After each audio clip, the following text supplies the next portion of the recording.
Justin Turpin here in studio. I just saw this list. I think it was ESPN who put it out. But it was ranking the 32 teams' watchability. like just this season, like which teams are the most watchable, the ones that even if you're not a fan of, you're going to turn on and check out. Any guesses for number one that Browns. they chose? Car wreck Browns. We're watching tonight. Probably the Rams. The Rams are number two. That's a great guess, and that's going to be obviously one that everyone's going to keep an eye on. They're always been a fun team. Number three is the Detroit Lions. Really? Always love watching the Lions. Lions.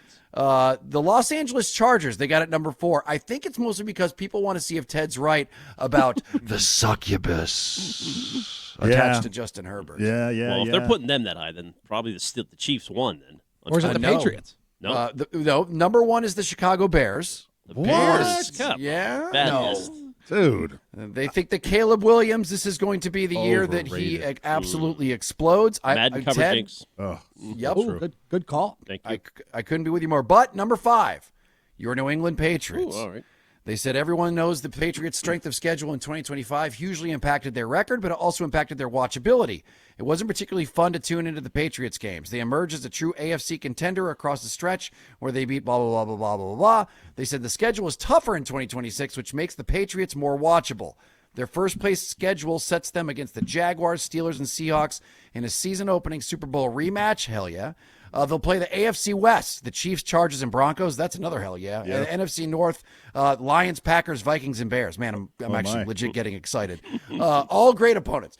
It says, with the marquee addition of A.J. Brown, they've added a top-tier receiver to meet the tougher schedule, and given all the narratives around their 2025 record and potential fraudulence, the 2026 games with the top opponents could come with some extra stakes. No question. There we go. I'd get you fired up for the season. Love it. Absolutely. No question. But I want to ask you, Justin, because you have been out there and you just mentioned, and it actually got me a little concerned and scared about how thin some of these positions are. Does that change? Like, does anything you saw this preseason change your perception of how good you think this team is going to be this upcoming season? Not really, because I think we knew going into the year that they were a pretty shallow team, and they had upgrades at the premium, at the frontline starters. They upgraded, but behind them, it was the depth pieces that they kind of downgraded. So I think they got very lucky, and Elliot Wolf alluded to this the other day, that they got pretty lucky with their injury and their health last year and throughout the entire season. If you go back through their starters and who missed games, there wasn't a ton. You had the two rookies at one point, Wilson and Campbell missed time. Ramondre missed some time there. Spillane, Milton Williams, there wasn't a whole lot. And it was time kind of when they were on 7 games into their 10-game win streak. Right. So they had already kind of established themselves too when those guys got injured. They didn't get injured early in the season where it could have impacted their start more, And I also think when you're looking across the offense, when you're just looking at the skill play, let's just start with the skill players. You obviously feel really good about the quarterback. You feel great about the running backs. At least I do. I think Ramondre Stevenson is very underrated. I think he was their best player, not named Drake May, at the end of last year, really when he came back from injury. He was phenomenal. You feel good about Travion Henderson behind him. It's that third running back that you're really worried about, but hopefully you don't have to get to there. Look at the receivers with the additions of A.J. Brown. You know what he is. Romeo Doubs, I think he's going to excel this year with more opportunity here, so I feel good about that. Hunter Henry, he is what he is. He's super consistent, one of Drake May's favorite kind of security blanket targets. So you feel really good about the skill players as well. So I don't necessarily change anything. I think obviously injuries occur throughout the year, and that'll change in real time. But as of right now, nothing I saw throughout training camp made me really feel any different. Does anybody care that Vrabel is apparently not going to play a starter for any of the 3 preseason games? I don't care about it necessarily, but I do think I will lose my right to bitch if they're not ready to go week 1. If because they will not have played a snap. It's bizarre. I really don't, just because that's Everyone kind of else the is trend doing of the that. league. Yeah. It's the joint practices. They can provide a more controlled environment. They can still get those competitive reps in that you don't necessarily need it. But you got a new O-line. You got Vera Tucker's new. You might have a new, I guess He's a veteran. Moses will be back. A.J. Brown.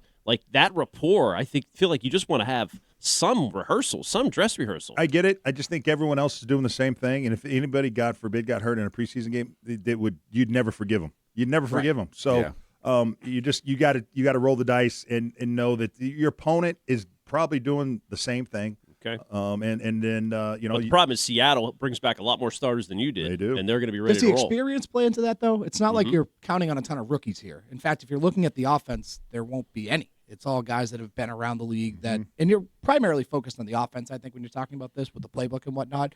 It's not like you're having all these rookies come in and be immediate big impact parts players. Like you have guys that have played in the league before. Yeah. I don't know if there's already been an announcement, but are we seeing Deshaun tonight or Shadur?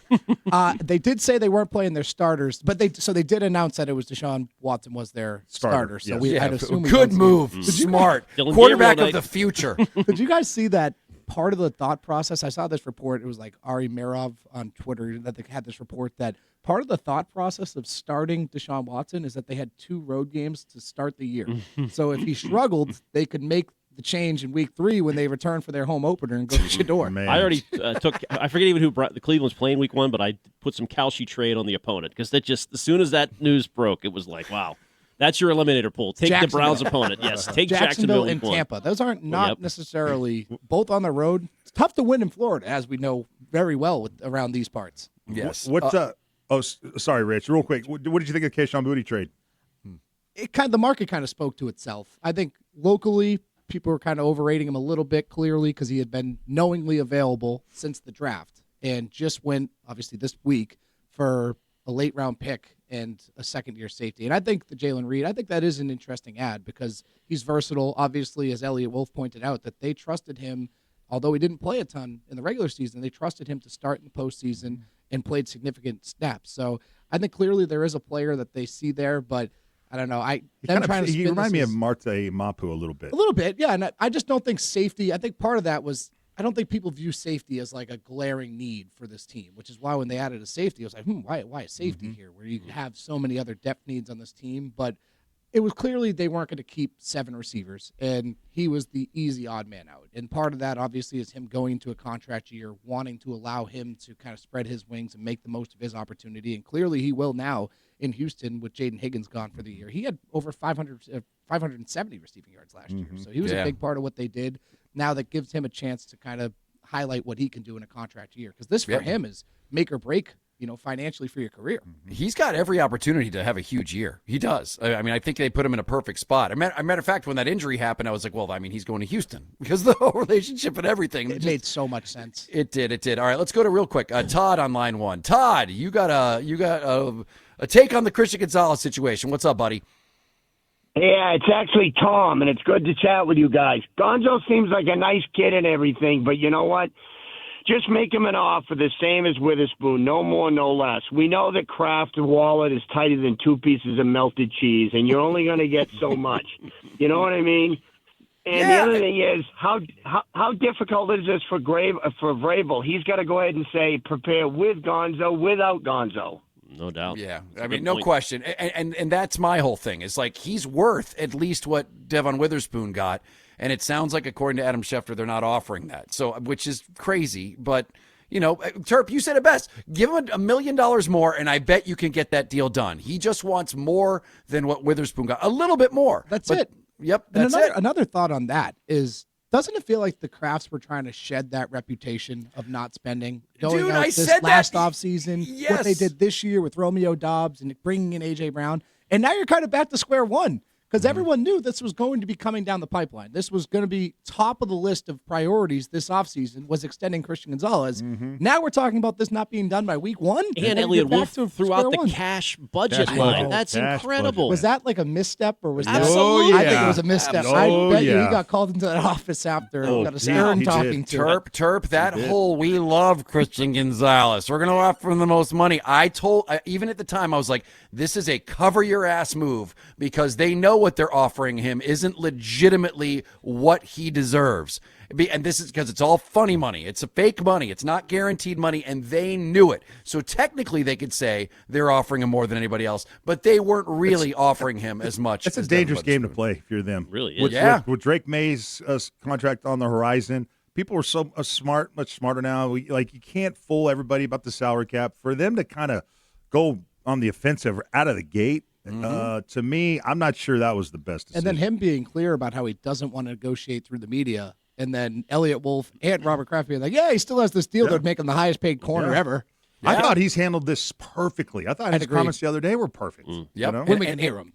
And I bet it was his agent who contacted Adam Schefter and was like, I'm sick of getting crapped on and everyone making me look like the bad guy. They're not even giving me what Witherspoon just got. I guarantee you that's where the leak came from to Adam Schefter. Good on him. It usually is through the agents, and something like this, when it's protecting his client, I would say no doubt that it's coming from the agent.